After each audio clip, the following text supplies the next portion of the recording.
नमस्कार।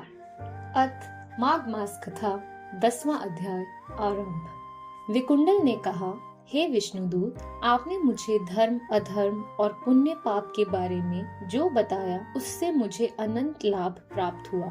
अब कृपा करके मुझे ऐसे कार्यों को बतलाइए जो लोक में यश और अंत में मोक्ष प्रदान करते हैं। विष्णुदूत ने उत्तर दिया, हे वैश्यवर, निर्लज्जता धारण करके और स्वाभिमान त्याग करके भिक्षा मांगने वाला अर्थात समर्थ होकर भी पर आश्रय जीवी होना निंदनीय कर्म है।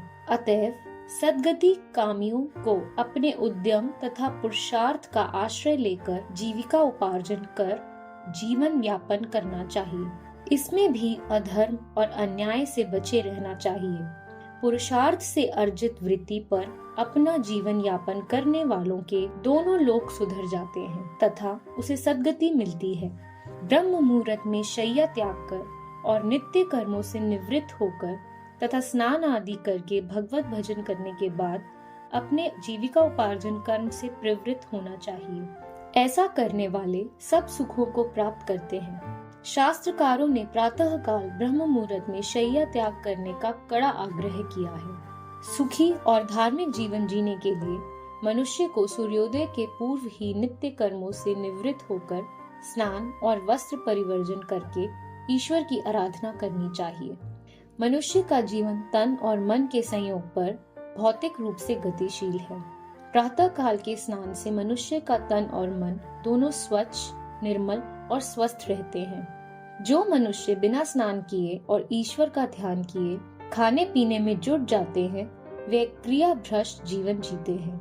आसुरी जीवन जीने वाले ऐसे व्यक्ति नाना व्याधियों के शिकार होकर संसार में भी दुखी रहते हैं और मृत्यु के बाद घोर नरकों में भयानक दुख भोगते हैं। विष्णुदूत ने आगे कहा, हे मित्र, प्रत्येक व्यक्ति को प्रतिदिन स्नान तो करना ही चाहिए। माघ मास में तो पूरे विधि विधान से करना चाहिए।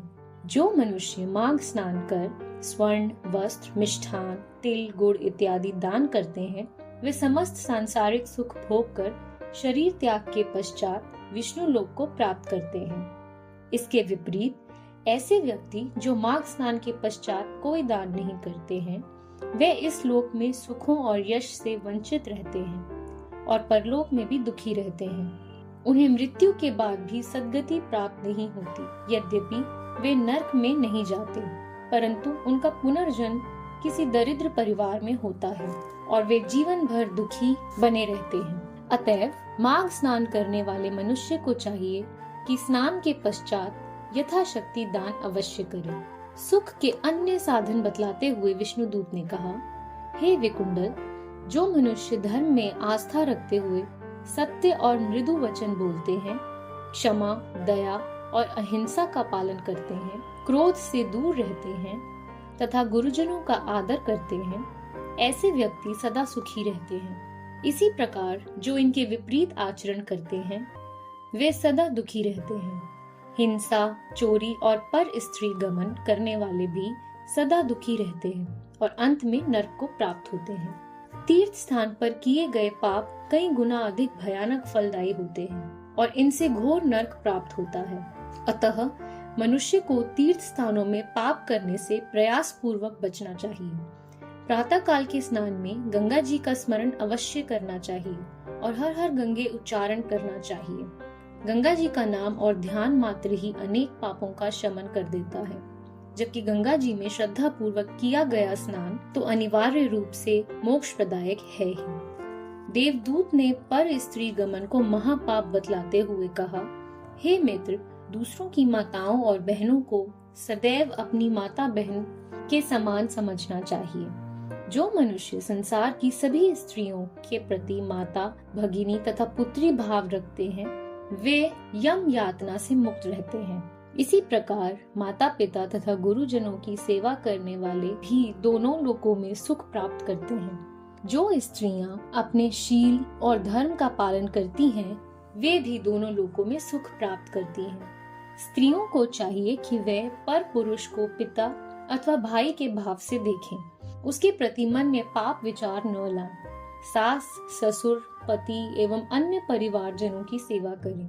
सदाचार और मर्यादा इत्यादि का पालन करने वाली स्त्री दोनों लोकों में अनंत सुख प्राप्त करती है।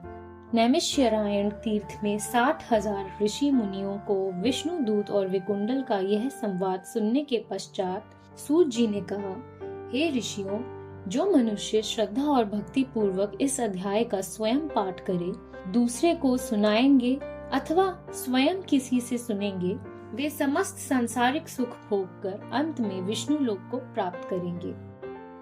इति श्री पद्म पुराणे माघ महात्म्ये 10वां अध्याय संपूर्ण। श्री विष्णु भगवान की जय।